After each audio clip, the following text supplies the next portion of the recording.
जब भी हमने रिपोर्ट को क्रिएट करना है तो हमने पहले रिपोर्ट के बेसिक स्ट्रक्चर को अंडरस्टैंड करना है। अब फॉर एग्जांपल ये मेरे पास एक RDLC रिपोर्ट है। इस रिपोर्ट के अंदर मेरे पास एक डाटा आ रहा है। अगर मैं इसे समझने की कोशिश करूं तो एक मुझे रिपोर्ट क्रिएट करनी है, मीन्स एक मुझे रिपोर्ट का ऑब्जेक्ट क्रिएट करना है जो कि मेरे लिए क्या करेगा, मेरे लिए एक रिपोर्ट क्रिएट कर देगा।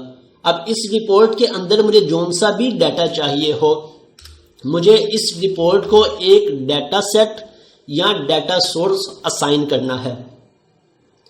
अब वो डाटा सोर्स अगर मैं कैटेगरी का असाइन करूंगा तो मैं यहाँ पे कैटेगरी टेबल, कैटेगरी रिकॉर्ड को डिस्प्ले करवा लूंगा। अगर मैं डाटा सोर्स या डाटा सेट डिपार्टमेंट्स का असाइन करूंगा इस रिपोर्ट को तो यहाँ पे मेरे पास डिपार्टमेंट्स की लिस्ट में डिस्प्ले करवा लूंगा।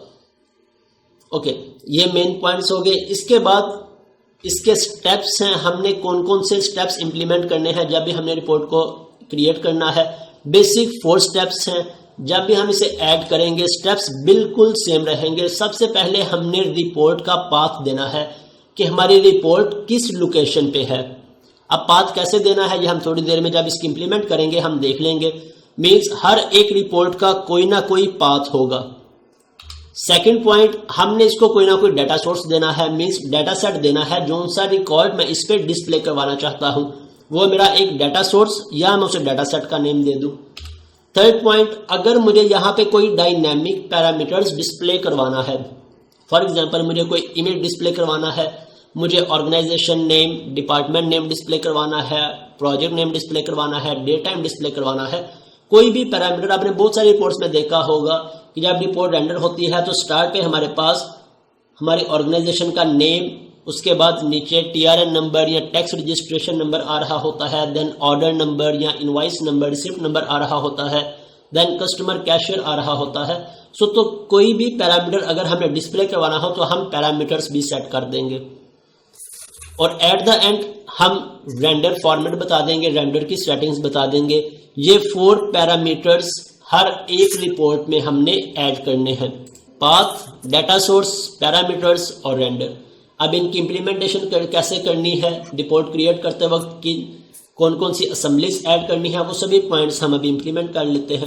जैसा मेरे पास यहाँ पे भी एज इट इज़ लिखे हैं, ये फाइल भी मैं ग्रुप में अपलोड कर दूंगा। आपके पास एज इट इज़ ये सारा कोड सेव होना चाहिए।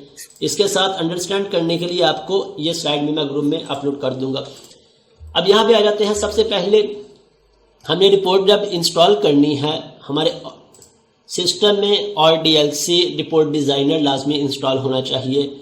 या अगर मैं यहाँ पे देख लूँ हमें कौन कौन सी असम्बलीज ऐड करनी है, सबसे पहले हमने इंस्टॉल करना है microsoft.reportingservices.reportviewercontrol.webforms। अगर हम विंडोज़ के साथ वर्किंग कर रहे हैं तो WinForm, वेब फॉर्म के साथ वर्किंग कर रहे हैं तो वेब फॉर्म्स।